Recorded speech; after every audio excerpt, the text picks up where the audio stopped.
அனைவருக்கும் அன்பு வணக்கங்கள். ஓம் நமச்சிவாய.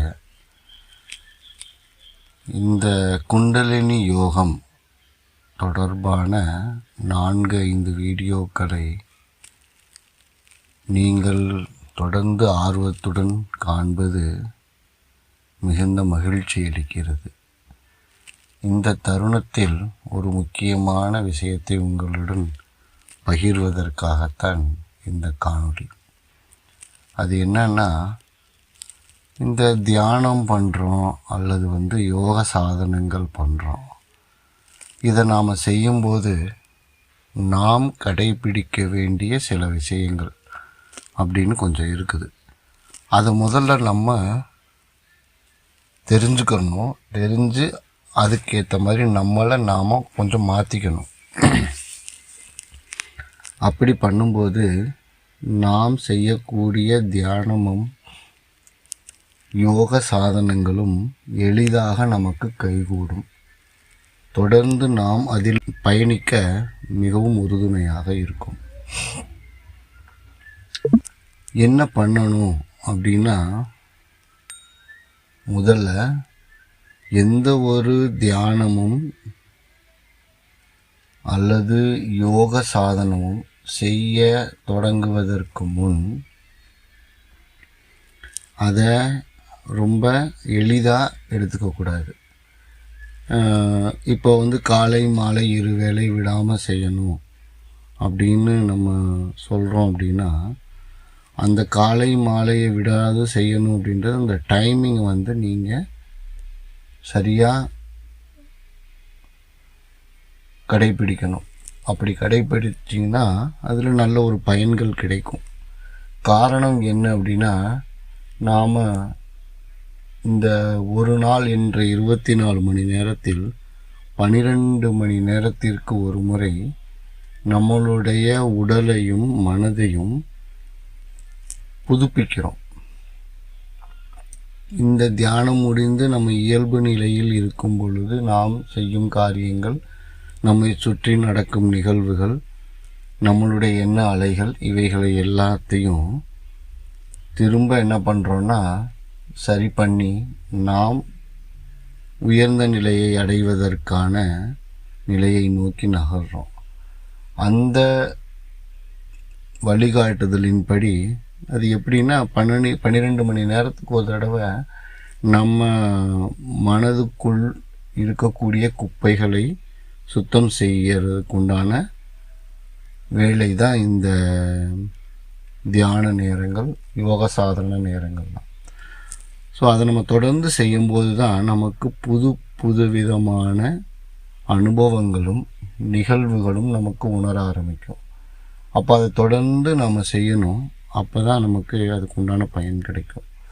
அதனால் இதை எளிதாக எடுத்துக்கக்கூடாது. இதெல்லாம் நான் ரொம்ப ஈஸியாக செஞ்சுருவேன், அதெல்லாம் எனக்கு ஒன்றும் பிரச்சனை கிடையாது அப்படின்னு நினைக்கக்கூடாது. அதில் ரொம்ப தீவிரமாக இருக்கணும். முதல் எண்ணம்.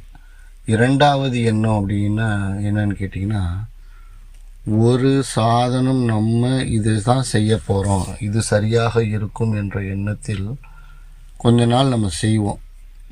லைக் ஒரு வாரம் இல்லை 2 வாரம் அப்படின்னு செய்வோம். பட் அதில் நமக்கு ஒரு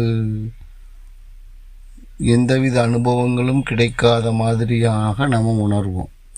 அப்படி உணரும்போது என்ன ஆயிரும், மேபி இது சரியில்லையோ, நம்ம வேறு ஏதாவது முறையை நாம் முயற்சித்து பார்க்கலாம் அப்படின்னு ஒரு எண்ணம் வர ஆரம்பிக்கும். அந்த மாதிரி நம்மளுடைய தியான முறையையோ அல்லது சாதன முறைகளையோ மாற்றி செய்யக்கூடாது. நீங்கள் ஒரு முறையை கடைபிடிக்க வேண்டும் என்று உங்களுக்குள் தீர்மானித்து விட்டால் அதில் நீங்கள் நிலைச்சு நிற்கணும். அதே முறையில் தொடர்ந்து நிலைச்சு நிற்கணும். தொடர்ந்து அதை நம்ம பயிற்சி செஞ்சுக்கிட்டே இருக்கணும். அது நமக்கு கை கூடலை அப்படின்றத பற்றின எண்ணத்தை விட்டுறணும். அது இறைவன்கிட்ட விட்டுறணும். அது அவன் பார்த்துப்பான். நாம் செய்ய வேண்டியது, நாம் இறைவனின் திருவடியை அடைய வேண்டும், ஞான பொருளை உணர வேண்டும், பிறவா நிலையை அடைய வேண்டும். இந்த எண்ணத்தில் நாம் தொடர்ந்து பயணிப்பதற்கு வழிகாட்டுதல் தான் இந்த தியானமும் யோக முறைகளும் யோக சாதனங்களும். அப்படின்னும்போது நம்ம அதை மாறி மாறி வேறு மாற்றி மாற்றி செஞ்சுக்கிட்டே இருந்தோம்னா கொஞ்ச நாளில் நாம் என்ன செஞ்சோம், நாம் என்ன செஞ்சிட்ருக்குறோம், நமக்கு எந்த மாதிரியான பயன்கள் கிடச்சிட்ருக்குது, நம்ம செய்கிறதெல்லாம் சரியா அப்படி நம்ம மேலேயே நமக்கு சந்தேகங்கள் வர ஆரம்பிச்சோம். அப்புறம் என்ன ஆயிடுவோம், அதை எல்லாத்தையும் ஓரங்கட்டி வச்சுட்டு மீண்டும் பழைய நிலைக்கே போயிடுவோம். அதனால் நீங்கள் தியானத்தையோ அல்லது யோக சாதனங்களையோ செய்வதற்கு ஒரு வழிமுறையை தேர்ந்தெடுத்து விட்டால் அதில் நிலையாக நின்று அதன் மூலம் ஞானத்தை பெறுவதை உறுதி செய்து கொள்ளுங்கள். 2வது விஷயம். 3வது விஷயம், நம்மை சுற்றியிருப்பவர்கள் நமக்கு எதிர்மறையான சில கருத்துக்களை சொல்லுவாங்க. நான் ஆல்ரெடி ட்ரை பண்ணி பார்த்துட்டேன், நான் அவங்க சொன்னதை கேட்டேன், இவங்க சொன்னதை கேட்டேன், இதெல்லாம் நமக்கு சரி வராது, இதனால் எந்த பயனும் கிடையாது, அவங்க சொல்கிற மாதிரி செஞ்சால் தான் சரியாக இருக்கும், இவங்க சொன்னால் சரியாக இருக்காது, இதெல்லாம் போய் ஒரு வேலைன்னு இந்த மாதிரியான எதிர்மறையான பேச்சுக்களை சொல்லக்கூடிய நபர்கள் உங்களிடம் வருவார்கள். அதனால் முடிந்தவரை அந்த மாதிரியான உரையாடல்களை தவிர்த்து கொள்ளுங்கள். இது 3க்கும் முக்கியமான ஒரு திடமான ஒரு மனநிலை வேணும். இந்த 3 நிலையும் நீங்கள் கடக்கிறதற்கு எந்த மாதிரியான மனநிலை வேணும்னா, ஒரு தியான முறையையோ அல்லது யோக சாதன முறையையோ நீங்கள் தேர்ந்தெடுக்கும் முன் அதை பற்றின முழு விவரங்களையும் அறிந்து கொள்ள முற்படுங்கள். முதல்ல இது அறிவியல் பூர்வமாகவோ அல்லது ஒரு தெளிவான விளக்கமோ இருக்கக்கூடிய விதத்தில் இது இருக்குதா, இதில் அதிகப்படியான விஷயங்கள் நமக்கு தெரியுதா, அது நமக்கு புரியுதா, இப்பொழுது நாம் வாழும் வாழ்க்கை முறைக்கு நம்மளால் அதை தொடர்ந்து கடைபிடிக்க முடியுமா, இந்த மாதிரியெல்லாம் யோசித்து ஒரு முறையை தேர்ந்தெடுங்க. அப்படி தேர்ந்தெடுக்கிற முறையில் யார் எது சொன்னாலும் எப்படி சொன்னாலும் உங்களுக்கே அது தவறாக தோணும், அது திரும்ப அதை மாற்றக்கூடாது. அதே லைன் அதே இதில் அப்படியே போயிட்டே இருக்கணும், அவ்வளோதான். அந்த முறையை நீங்கள் கடைபிடிச்சிங்கனாலே நீங்கள் எதிர்பார்த்ததை விட உங்களுக்கு வெகு விரைவில் அதற்குண்டான பலன் கிடைத்துவிடும். சரிங்களா? ஓகே. அடுத்தது,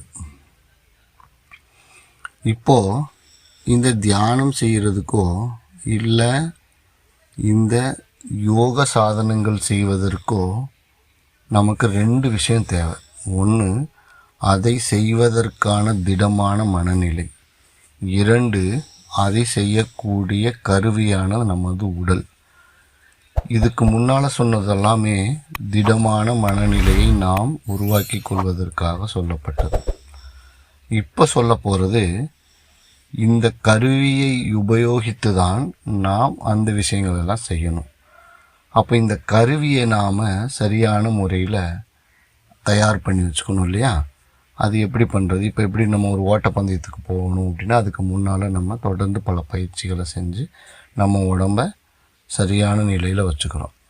அதே மாதிரி நாம் இந்த யோக சாதனங்கள் செய்வதற்கு முன் அல்லது தியானம் செய்வதற்கு முன் சில காலங்களுக்கு முன் நம்மளுடைய உடலை நாம் தயார்படுத்தி கொள்ள வேண்டும். எந்த மாதிரி தயார்படுத்தி கொள்வது? முதல்ல, புகைப்பிடித்தல் பழக்கம் ஏதாவது இருந்தால் அதை விட்டுறணும். 2வது, போதை சம்பந்தமான பொருட்கள் ஏதாவது பயன்படுத்துகிறதா இருந்தால் அதை விட்டுறணும். 3வது, இந்த ஆல்கஹால் சம்பந்தமான போதை வஸ்துகள் எதையுமே நாம் பயன்படுத்தக்கூடாது. அடுத்தபடியாக புலால் உணவு, அதாவது மாமிச உணவு சாப்பிடுவதை சுத்தமாக நிறுத்திடணும். ஏன் அதை நிறுத்தணும் அப்படின்னா, அதனால் நமக்கு நம்மளுடைய மனநிலையில் சில மாற்றங்கள் ஏற்படுது. அது நமது யோக சாதனம் செய்யும் மனநிலையையும் அல்லது தியானம் செய்யும் மனநிலையையோ அது கொஞ்சம் அசைச்சு பார்க்குது. நம்மளுக்கு ஒரு டிஸ்டர்பன்ஸ் ஆகுது. அதை பற்றின முழு விளக்கம் நான் நம்மளுடைய சேனலில் போட்டிருக்கேன். அதோட லிங்க்கும் நான் கீழே கொடுக்குறேன். இதுக்கு முன்னால் நீங்கள் பார்க்கலைன்னா அதை கொஞ்சம் பார்த்துக்குங்க. ஏன்னா இது நான் உணர்ந்த விஷயங்கள். இது வேறு யார் சொன்னதையோ நான் அல்லது கேட்டதையோ கிடையாது. இது நான் தொடர்ந்து செய்யும்போது இதெல்லாம் நான் பரிச்சயம் பண்ணி பார்த்து அதெல்லாம் வேணாம் அப்படின்னு சொல்லி ஒதுக்கின விஷயங்கள் இதெல்லாம்.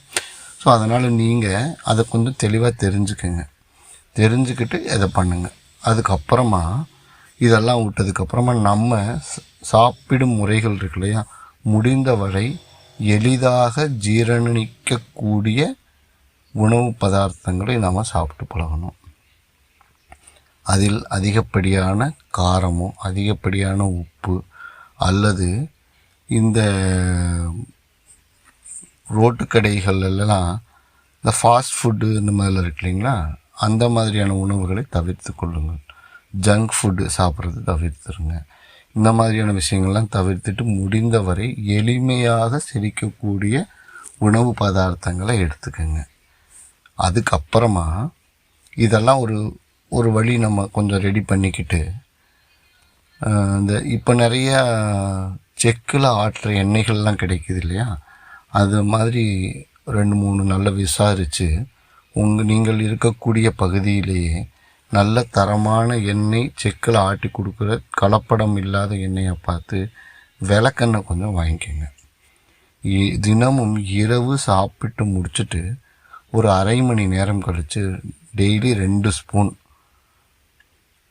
அந்த விளக்கெண்ணெயை குடிச்சிருங்க. இது 1 மாதத்துக்கு தொடர்ந்து செய்யுங்க.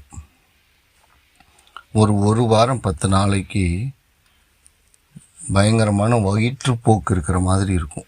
நம்மளுக்கு வயிறு வலிச்சு வயிற்றுக்குள் இருக்கக்கூடிய அனைத்து கழிவுகளும் வெளியேறும். இப்போது இந்த 1 மாதம் நீங்கள் தொடர்ந்து செஞ்சுக்கிட்டே இருந்தீங்கன்னா என்ன ஆகும்னா, நமது உடல் அப்படியே காற்றுல மிதக்கிற மாதிரி ஆயிரும். நமது உடலுக்கு அந்த குடல் பகுதி எப்படி ஆயிரும்னா, இந்த வாட்டர் பைப் லைன் இருக்குது பார்த்தீங்களா, அது மாதிரி க்ளீனாக ஆயிரும். அப்படியே இந்த பக்கம் எண்ணெயை முதல் நாள் நைட்டு ஊற்றுனீங்கன்னா மறுநாள் அது எண்ணெயாகவே அப்படியே வெளியில் வரும். அப்படி ஒரு சுத்தமான ஒரு நிலைக்கு வந்துடும்.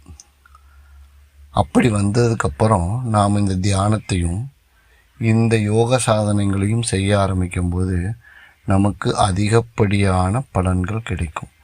இதெல்லாம் இந்த கருவியை நாம் அதற்கு தயார்படுத்துகிற முறைகள். இதெல்லாம் நம்ம செஞ்சதுக்கு அப்புறமா இந்த தியான முறையை நாம் செய்ய ஆரம்பிக்கணும்.